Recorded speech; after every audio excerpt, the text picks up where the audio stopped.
وإمام المتسننين والكلام ده، فهو تصور إنه جاب المسألة في مقتل يعني.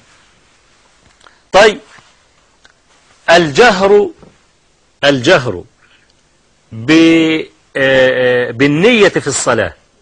واحد واقف يصلي زي ما احنا بنسمع بعض الناس واقف يصلي الظهر العصر المغرب أي حاجة خلف الإمام الله أكبر، هو قال الله أكبر نويت أصلي الظهر حاضرا 4 ركعات مأموما لله. شيخ الإسلام ابن تيمية نقل في الفتاوى الصغرى اللي كانت منشورة قبل زمان يعني 5 مجلدات أن هذه بدعة باتفاق الأئمة الأربعة وجماهير أصحابهم، ومن أصر بعد البيان أن يفعلها قتل. إيه رأيك في فتوى ابن تيمية دي بقى؟ ما تصلح هتجيب لي فتوى لابن تيمية، هجيب لك 600 فتوى لابن تيمية. وده الخطأ الجسيم اللي هو واقع فيه، انه راح يختار من اقوال العلماء. ما اصل الحق لا يوزن بالكيلو، واذا جبت لي واحد بيقول حرام هجيب لك 10 بيقولوا حلال، واحد قال هذه سنة هجيب لك 10 بيقولوا بدعة. يبقى هتكون النتيجة ايه؟ هتكون النتيجة الاصل الثاني الباطل اللي الجماعة المبتدعة دول اصلوه وسياتي عليه ان شاء الله. فقصة بقى ان تحطه تحت دليل عام. طب النهاردة لما يكون في واحد بعد ما يخلص الصلاة يسجد لله، إذا أراد أن يدعو الله يسجد سجدة طويلة علشان يدعو، بدل ما هو قاعد يدعو وهو قاعد كده بعد الصلاة، قال لك لا أنا هسجد. ليه تسجد بعد الصلاة؟ قال لك من النصوص جد بكده. قال الله عز وجل فاسجد واقترب، وقال النبي صلى الله عليه وسلم أقرب ما يكون العبد من ربه وهو ساجد. فأنا عايز أبقى قريب من ربنا وأنا ساجد، فإيه المانع وإيه اللي هيضرك يا أخي وافقع مرارتك مني إن أنا عايز أبقى قريب من ربنا، وكلما أردت أن أدعو دعاء مش هقعد على بعض كده وهدعو، لا ده أنا هسجد وأدعو، عشان ده داخل تحت دليل أهو. هتقول له بدعة هيقول لك أصل مندرج تحت دليل عام. ندخل المسجد نلاقيهم بيصلوا صلاة تحية المسجد جماعة كلهم على بعضهم. صلوا جماعة ازاي تحية المسجد؟ قال لك يا أخي ما هو مندرج تحت أصل عام. قال النبي صلى الله عليه وسلم يد الله مع الجماعة، وقال صلى الله عليه وسلم إنما يأكل الذئب من الغنم القاصية، وقال صلى الله عليه وسلم صلاة الجماعة تعدل صلاة الفذ ب25، وفي حديث ابن عمر ب27. ما قالناش في الحديث صلاة الجماعة المفروضة تعدل 25 بس من صلاة الفذ. ما هو ده دليل عام اهو. يبقى لما ندخل كلنا نصلي تحية المسجد جماعة يبقى دي مش بدعة. أنا عايز أفهم بقى ما هي البدعة. إذا كانت الدنيا ماشية بالنظام ده كده ما هي البدعة؟ فأول دليل أو أول قاعدة أصلها هؤلاء المبتدعة ليفتحوا الباب على مصراعيه لأهل البدع هو قولهم الأصل في العبادات الإذن. الأصل في العبادات الإذن. الأصل الثاني اللي أصلوه، أنا طبعا أنتوا هتقولوا لي أنت فتحت لنا باب الشبهة ما جاوبتش. لا ده أنا هجاوب، بس أنا بأجمل لك الخطأ الجسيم الذي وقع فيه ولدنا الشاب الذي تكلم في غير فنه.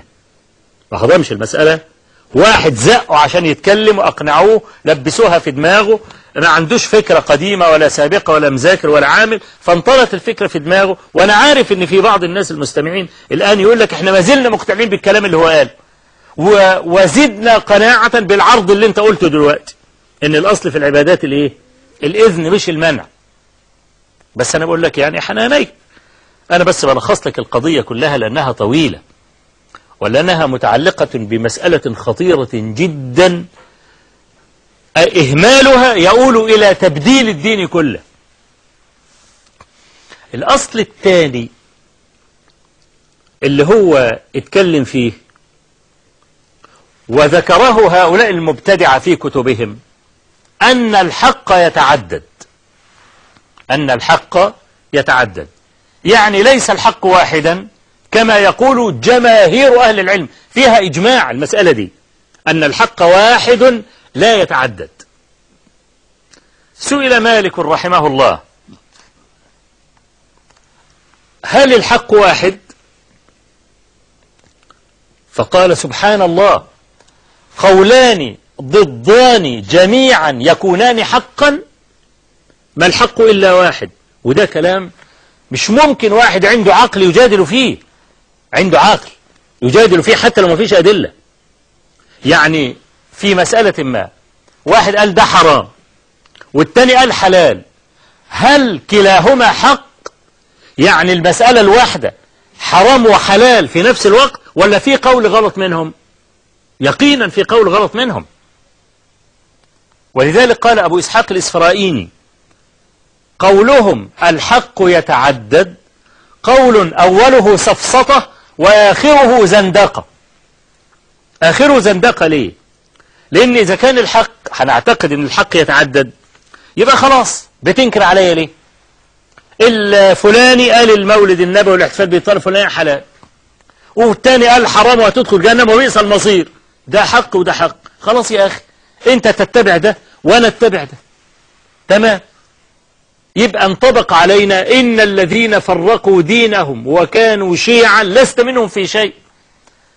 وقال الله عز وجل: ولا تكونوا من المشركين من الذين فرقوا دينهم وكانوا شيعا كل حزب بما لديهم فرحون. ويكون حينئذ أمر الرد إلى الله ورسوله عند الاختلاف لا قيمة له، طالما كل واحد هيتبع الإمام بتاعه، طالما الحق يتعدد، ده حق وده حق وده حق. إن شاء الله يكون المسألة فيها 5 أقوال، واحد بيقول واجب والتاني بيقول مستحب والتاني بيقول مباح والتاني بيقول مكروه والخامس بيقول حرام، يبقى كل الأقوال دي حق. هذا لا يقوله عاقل أبدا.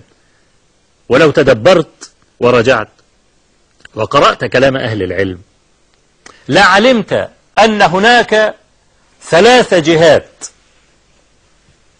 كل جهة منفصل عن الثانية. الحق ومدرك الحق ووسيلة إدراك الحق، دي 3 حاجات.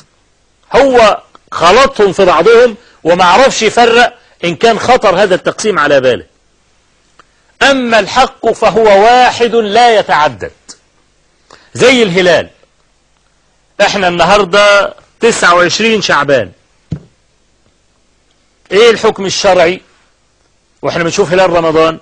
هل بكرة المتمم لشعبان ولا بكرة أول رمضان؟ طلعنا نشوف، قلنا لا بكرة المتمم لشعبان، خلاص يا جماعة رمضان بعد بكرة. لما شفنا الهلال بعد بكرة وجدناه ابن يومين مش ابن يوم. الهلال كان طلع ولا ما طلعش؟ ولا الهلال بيطلع مرتين؟ إنما يبزغ الهلال مرة واحدة. يبقى الهلال كالحق بيطلع مرة واحدة، ما يطلعش مرتين. لكن أنا الذي أخطأت أو غم علي كما في الحديث: فإن غم عليكم فأكملوا شعبان 30 يوما. طب أنا بعد ما اكتشفت إن بعد بكرة رمضان وطلع الهلال بقاله ابن يومين، هل يلزمني أن أعيد اليوم الذي ظهر فيه الهلال وأنا لم أره؟ لا يلزم أحدا أن يصوم هذا اليوم باتفاق الأمة. هم بيمثلوا بقى للمسألة دي بأن الحق يتعدد بإيه؟ بحادثة لا يصلين أحدكم العصر إلا في بني قريظة. طيب إيه الشاهد يعني من الحدوتة دي؟ قال لك الرسول عليه الصلاة والسلام لما قال له لا يصلين أحدكم العصر إلا في بني قريظة، جماعة أخذوا بمنطوق النص وقال لك إحنا هنصلي ببني قريظة لو بعد العشاء، والجماعة التانيين أخذوا بالمفهوم وقال لك لا، ده النبي عليه الصلاة والسلام كان يقصد أن يستحثنا على أن احنا نقاتل ونجاهد ونفتح عشان ندخل العصر، ندخل بني قريظة ونصلي العصر في وقت العصر هناك. يبقى كان القصد أن يحضنا على الجدية في القتال. قال لك فلما رجعوا للنبي عليه الصلاة والسلام لم يعب على أحد منهم، قال لك اهو ده مصيب وهذا مصيب. طيب الجماعة اللي هم اختلفوا في فهم النص هذا مدرك الحق بسبب عنده، ملوش علاقة بالحق. الحق حاجة